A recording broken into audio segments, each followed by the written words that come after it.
Ladies and gentlemen, I have myself some Trader Joe's eggnog liqueur, some false espresso.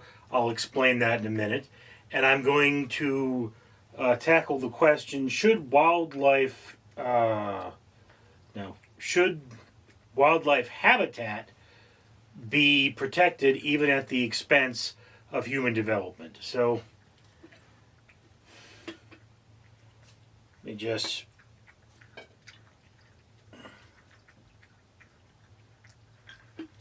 There we go.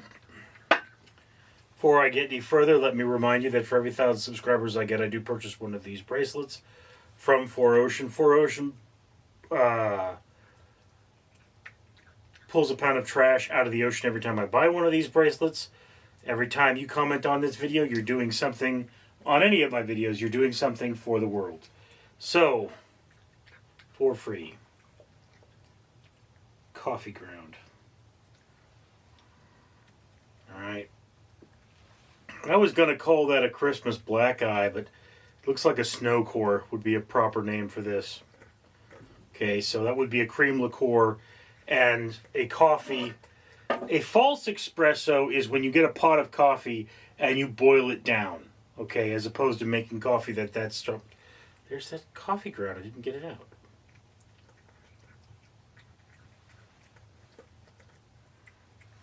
It's on top of my ice cube now. So you see,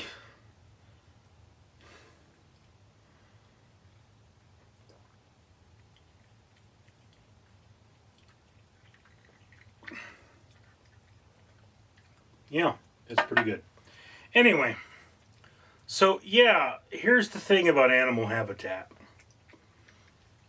For one thing, if you want to go killing your deer, if you're a hunter and an outdoorsman, there needs to be a place for you to hunt in outdoors. And, you know, one of the things that happened in Yellowstone, I think it was either Yellowstone or Yosemite, where, you know, they had killed off all of the major predators, and the grazing animals took a larger toll on the plant life because without their predators, they didn't have as much of an incentive to move, and, you know, they would eat the grass down to the roots as opposed to essentially mowing the grass, chewing off the top, and then moving on.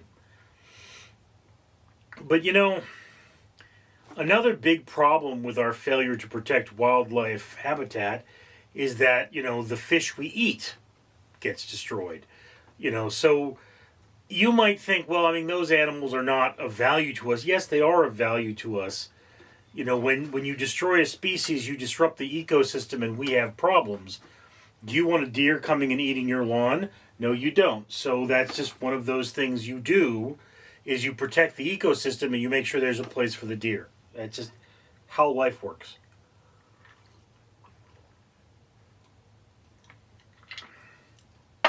Now, people might be like, yeah, well, my money's more important. Well, yeah, it might be more important to you, but protecting ecosystems tends to be better for the economy. It's just one of those things, you know. For one thing, it's like we have fished as many fish as we can fish, right? We're getting fewer and fewer fish every year. They've consumed plastic, so they're less edible. And just as a basic point, fish is not as good for you as it used to be. Preserving the ecosystem and making their habitat worthwhile is a major thing.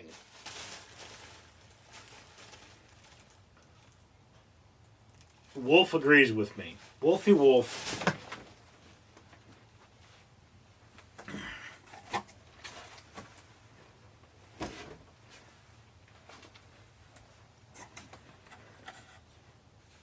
Okay.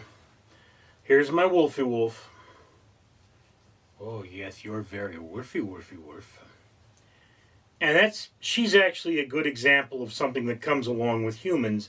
Wherever you see human habitation, you tend to see rats. And to keep the rats down, you see cats. You owe your life to an animal like this.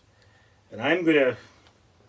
Oh, no. I love you too much. I'm just going to keep cuddling you. She just loves to be cuddled. Look at her.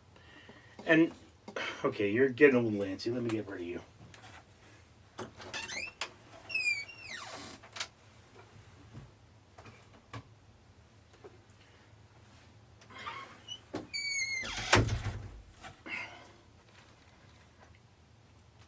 In the time of the Black Death, one of the things they believed was that cats were evil spirits. And if you've ever heard cats mating, you know why. Cats mating sounds horrifying. Part of the reason for this is that the penis of the cat is barbed, and it is designed to cause damage intentionally, which allows the female to release her eggs. This means that every time a cat has coitus, they are more likely to have, are more fertile than they were before the coitus. So cats are polygamists by nature, and that's how they spread their genetics out. So, but what would happen in the time of the Black Death was that when the Black Death would come around, they would kill all the cats. And killing all the cats caused the disease to spread, because the disease was spread by fleas, and the fleas were carried by the rats. So it's like, a cat may have fleas, but a rat can crawl into your bedroom at night and really spread fleas. And also rats breed much faster and cover a larger area, so killing the cats made the plague worse.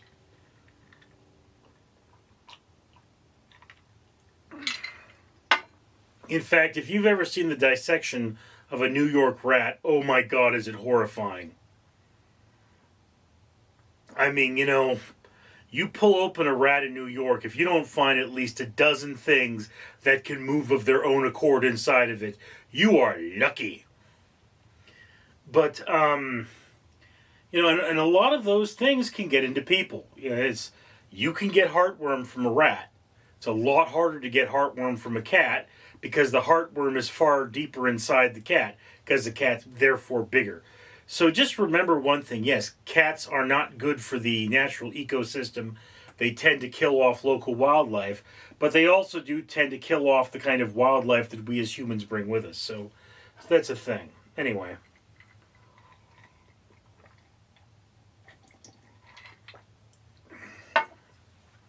Do also understand that natural habitats, well, we have a certain need for them. If Earth became like you saw in that one Star Trek movie, like a Borg cube,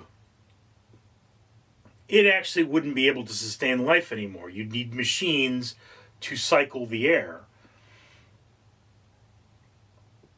But diversity of life, means that life is more valuable to us.